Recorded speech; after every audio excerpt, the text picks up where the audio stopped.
should you as ECEs, this is why I love ECEs, right? Because of the no, seriously, because of the training in human development. So,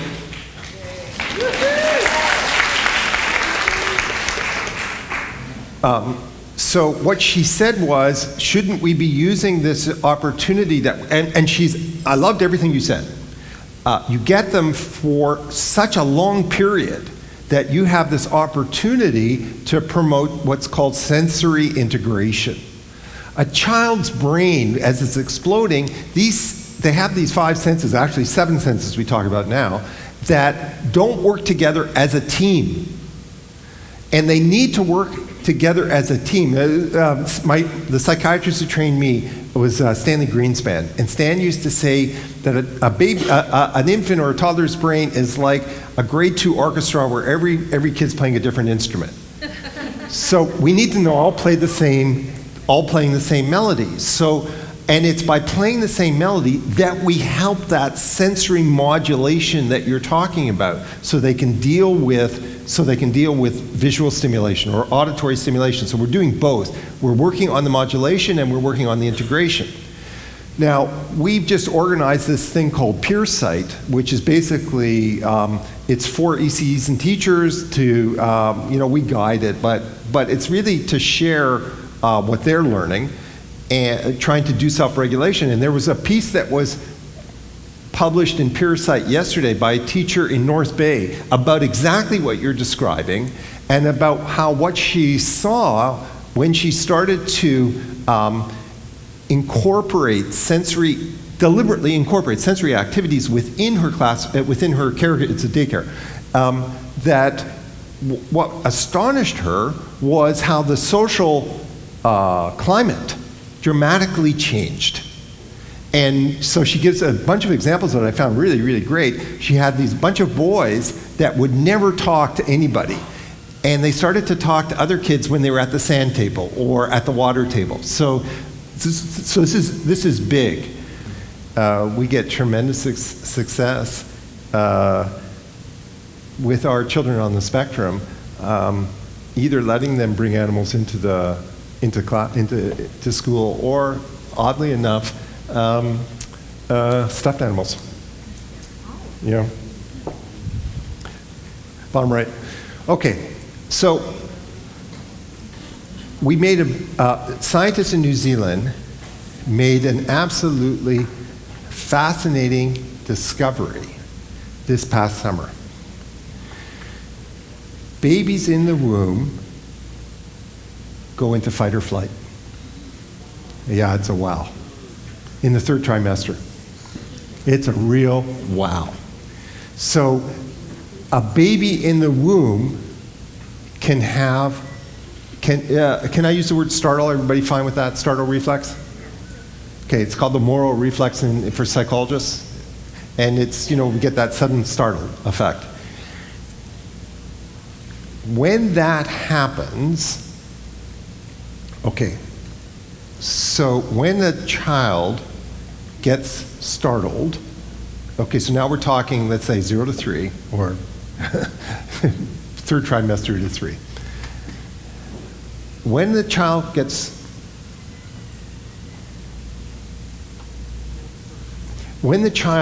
startled, remember I had that picture of the brain up?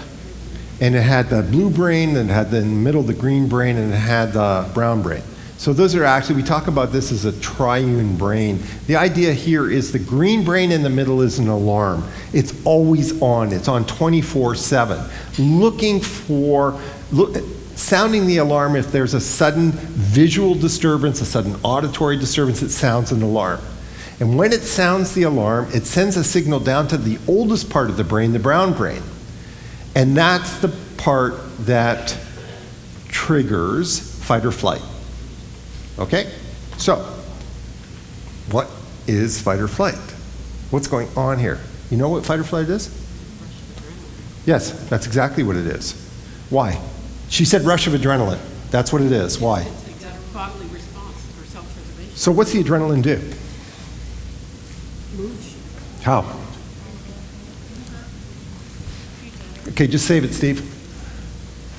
Okay, so the brainstem secretes the spurt of adrenaline. And the function of the adrenaline is, you studied science, the function of adrenaline is to... Yes, that's what it does. So there's a direct connection now from hypothalamus to the heart through a nerve, the second biggest nerve in the human body called the vagus. We'll do it in a second. And what it does is the adrenaline raises the heart rate, raises the blood pressure, raises breathing. It also expands the arteries and major arteries. Why? Why is it doing these things? Your answer was the right answer. Self-preservation. How? What's... Okay, so what it's doing is it's sending glucose. We run on glucose. We're just basically a corn syrup machine. That's our basic energy.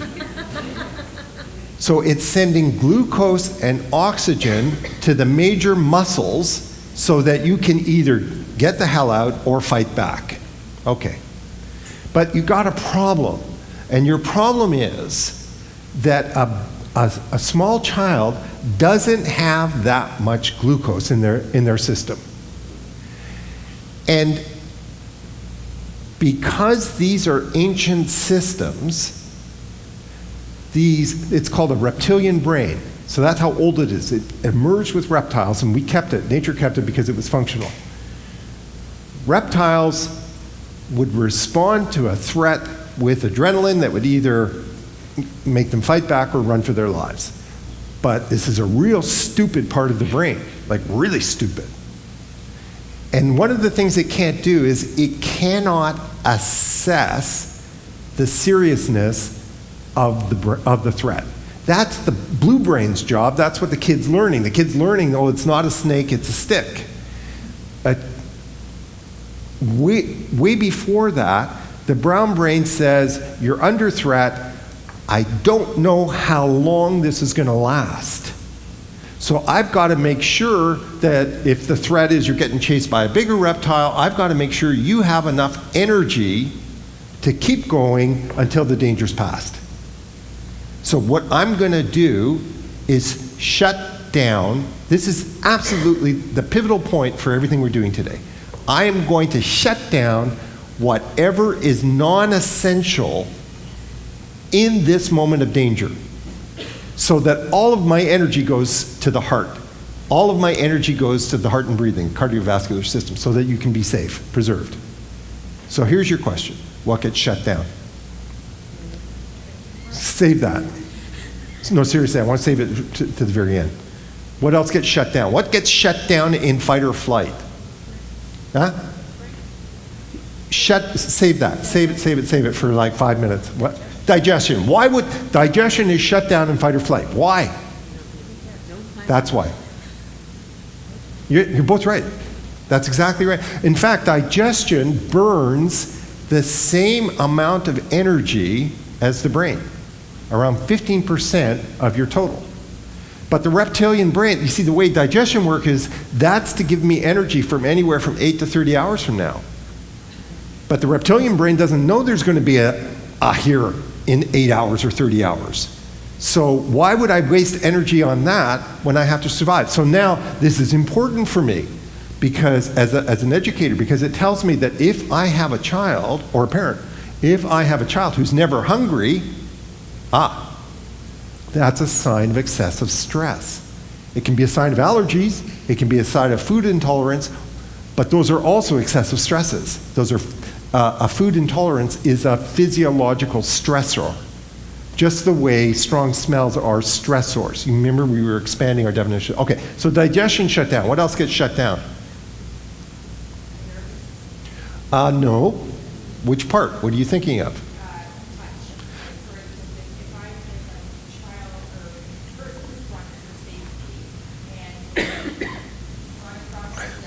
Good enough.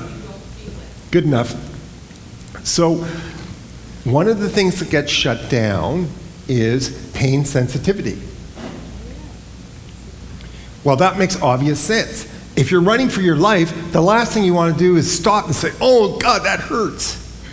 So you've seen these kids they're dashing around and they bash into the corner of a desk, and then, are you okay? Yeah, I'm fine. Because they don't feel it. It's a sign of excessive stress.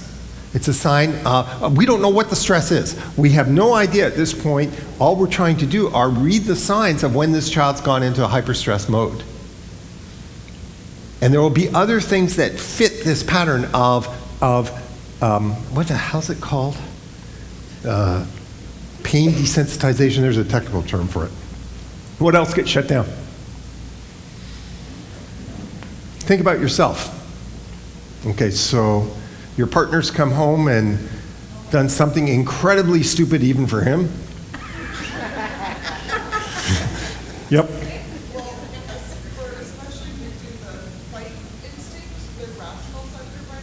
Come back to that. I want to say that one for the very end. Yeah, that's where we're heading with all this. Gone. She just said, it was very interesting what she just said. She just said self-control goes. It does. In fact, this is what I was talking about in the car. There's a decoupling between a very small part of the brain that we need for self-control and that green brain where all these impulses are coming from. They're coming from deep in a system called the striatum. So that's one of the reasons why we draw this incredibly important distinction between self-regulation and self-control. Yes, a kid has no self-control when they are in fight or flight. That system's offline. What else? You starting to get a picture here? Yep. Say it louder. Yes. Right. So blood flow to your extremities. Thank you. That's the word I want. Stops because we need the blood for the core muscles. That's what. Okay. Yep. Yes. So now I've got a kid. So again, what happens is the child's ability to modulate their emotions is out the door. Now the child will be in the grip of generally very strong negative emotions, fear or anger. Listening goes out the door. The muscles in the inner ear constrict under fight or flight, so the child's capacity to hear the human voice goes offline, and their hearing becomes attuned to low frequency sounds. Why low frequency? You can figure that one out. Huh? Danger, yeah. Could be a growl, could be a rustle. So now what's happening is, so we find over and over again that the kid who doesn't respond when you call his name 15 times and you have to stand over him is not being inattentive, is not being oppositional. He literally didn't hear you. But what he does hear is he hears the ceiling fan. He hears the noise in the ballast of the lights. He hears what's going on in the hall, or he hears his brain has made that shift to look for possible signs of danger. Communication, your ability, what I was getting at when your partner's made you nuts, your ability to calmly express what it is you are thinking is gone. You splutter. Okay, so all these things turn off. And the most important one that turns off is what half a dozen of you said, and that's reason. It's your ability to think, your ability to pause, to assess what you're doing, to choose something else. So over and over we hear, especially when we get into older grades, well, you know, I explained to him that if he's making the wrong choices in life, if you continue on this path, you're going to end up in jail. He's not making any choices. His capacity to choose is gone. His capacity to reflect is offline. So if you go back to that picture of the brain that was up there, all of those nice higher capacities that we're talking about, thinking, choosing, restraining, reassessing, reappraising, they're all part of the blue brain. And in fight or flight, the blue brain gets in the way. In fight or flight, it's actually a barrier to survival. Because the last thing I need you to do if you're getting chased by a tiger is to stop and say, he looks pretty fast. I wonder if I could climb that. Whoops. So, but that's interesting too, because now that tells me that when I'm getting that child who's incredibly impulsive, cannot restrain his impulses, heightened impulsivity is a sign of, oh shoot. Can I beg 10 more minutes? Okay, so heightened impulsivity is a sign of fight or flight. Okay, so what does it look like? We can see this now. We can see this in utero. This video is of an 8-month-old, and all that's going on here, his name is Emerson. We have permission to show it. And Emerson's mummy has a cold.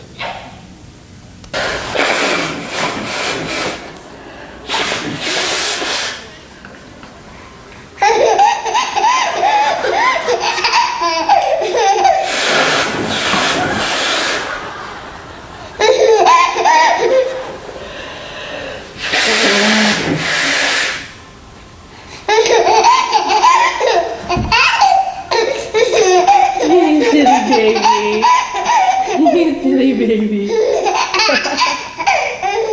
Does Mommy's nose scare you when I blow it? Does that scare you when Mommy blows her nose? Yeah?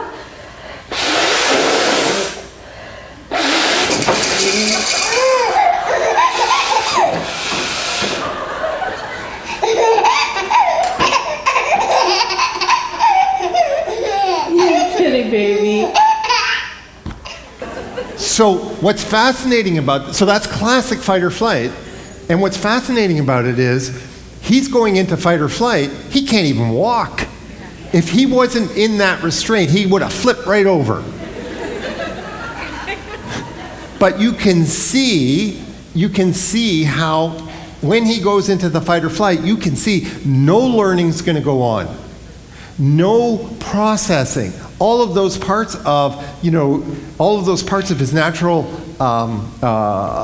rational brain are offline until the danger's past. But Mummy, she can bring him back. She basically operates as this source of safety and security. It's not a danger.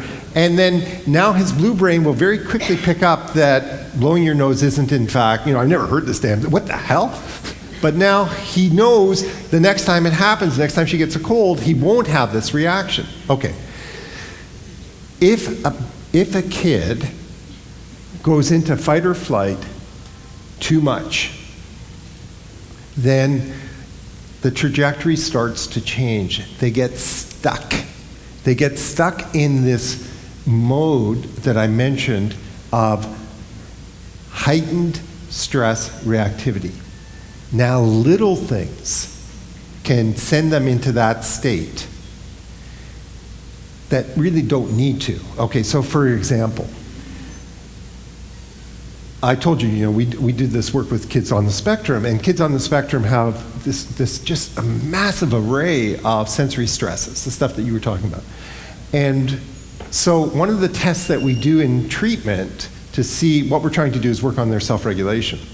So one of the tests that we use is we show them pictures of actors. And one picture is of happy, one picture is of neutral, and one picture is of angry. And at the beginning of treatment, they will call all three angry. It's very, very interesting, yeah. They see everything as a threat. They see even Aunt Marge, who's wonderful, as a threat. It's a sign of this overstress. And as treatment goes along, at the end of the treatment, we run the pictures again, and now they can draw the distinctions between happy, neutral, and angry.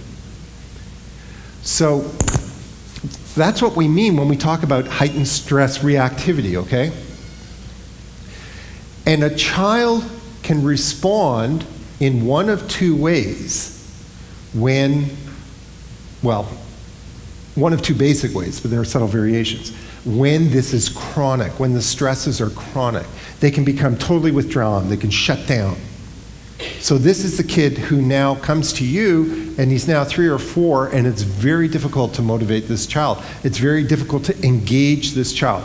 Or the kid really needs constant down regulation, is constantly either bolting or fighting, highly impulsive. So these are signs that for whatever the reason, the alarm wasn't turned off. She's turning off the alarm, right? So we mustn't jump to the conclusion that that means that this kid had a bad parent. Like, that's the worst thing we could do, blame the parent. Because so many kids are, we're seeing a dramatic increase in the number of children that are born with hypersensitivities or hyposensitivities. There's something going on, and we think we know what it is. I won't do it today. But it has nothing to do with not being a loving, attentive parent. This is biological. And it needs a little bit of support. It needs a little bit of guidance. What we'd love to see happen is we'd love to see, a psychologist, like just an explosion of psychologists, but we can't afford that. But then we suddenly realized a couple years ago, oh my God, we're sitting on a gold mine. This is the gold mine. That's why I talked to you about this revisioning of the role of the early educator, because you guys get this. You've had all the training in the basics. Now all we're doing is we're going to take you a little bit further, and you can explain this. You can explain this and teach the child and the family 5 basic steps. So there are 5 steps of doing self-reg. Thank you. Step number 1. It's called reframing behavior. Reframing behavior is learning what the difference is between misbehavior and stress behavior.